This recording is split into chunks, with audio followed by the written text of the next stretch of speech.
to detain Salama's family. Hey, Kate, so the secretary is saying that they are looking into any involvement or any support from the family for this attack. They say that the family, the 5 children, the wife, is now in ICE custody. And as you mentioned, it's unclear what their immigration status is. We know that on Sunday, the FBI did execute a search warrant at the home of the family. And we know they found a cell phone and a journal that this suspect had left behind.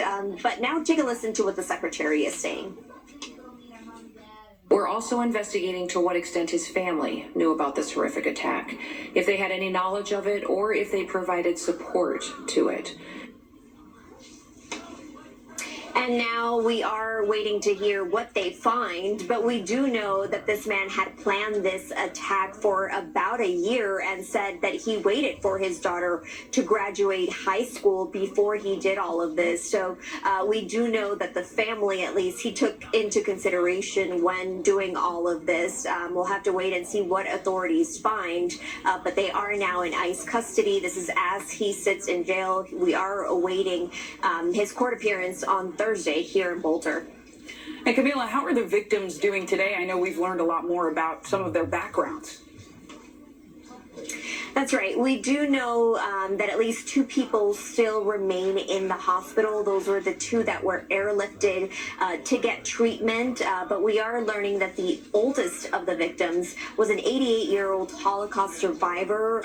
We spoke to her rabbi, and he said that she had been released from the hospital, that she knows what it's like to be a refugee and is a fighter and would continue to fight against hate. The number of victims increased. They had initially said it was 8 people, 4 men, 4 women, but now we know that there are at least 12 of those victims. It's unclear what the additional 4 victims, what their ages or the extent of their injuries are, because initially we had learned that the ages of all of the victims were 52 to 88, and so we are waiting on those updates. But as this community comes together and they are preparing a vigil for Wednesday, the local police chief also saying that he wants to support the community, show that police officers will be in this area to sort of give that security to the people of Boulder.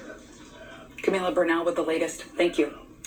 One of the escapees is appearing to speak out after that brazen jailhouse escape in New Orleans on May 16th. 2 of the 10 men who broke out are still on the run now 19 days after their initial escape. A man identifying himself as Antoine Massey, who has yet to be captured, may have posted a video on Instagram. Authorities are investigating that footage right now, but have yet to verify its legitimacy. So we're not going to show it to you. But in that video, the man says he was, quote, let out of the facility. In the video, the man claiming to be Massey refutes the charges that put him in jail in the first place and also challenges the allegations surrounding the escape. NBC News correspondent Priya Sridhar joins us now and has been tracking this. So, Priya, authorities have not said whether or not this video we're talking about, as we mentioned, is authentic, but they are aware of it, monitoring it. So what have we learned?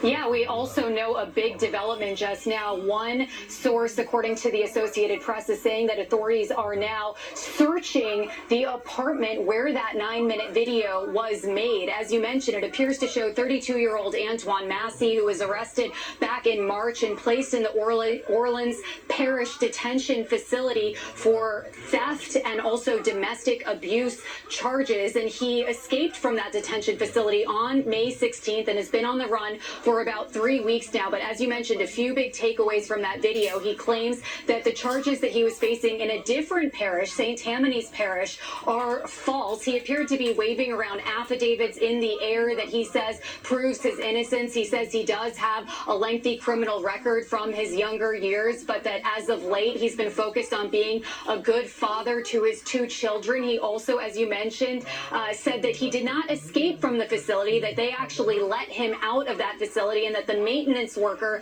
who has been charged in connection with helping those 10 inmates escape the facility also never had any interaction with him. In addition to all of that, he actually pleaded with Donald Trump, Meek Mills, and a few other New Orleans rappers asking for their help. As you mentioned, the Orleans Parish Sheriff's Office has said that they're looking into the video, and they said if the individual depicted in the video is indeed Antoine Massey, we strongly urge him to come forward and turn himself into the proper authorities. these guys. Yeah, he's been on the run now for what, 19 days? Is law enforcement doing anything different? I know you just cited a report that maybe they're searching that apartment, but what else? Yeah, so they're actually offering $50,000 in rewards to anyone who can give any sort of information that would lead to the arrest of Antoine Massey, and also Derek Groves, who is the other outstanding inmate who is on the run. He actually was already convicted on 2 separate charges of second-degree murder from a 2018 Mardi Gras shooting. They claim that they're closing in on these 2 men. We also know that the sheriff is speaking at a city council meeting today. So we're going to be monitoring that to see if there are any developments on the investigation, guys.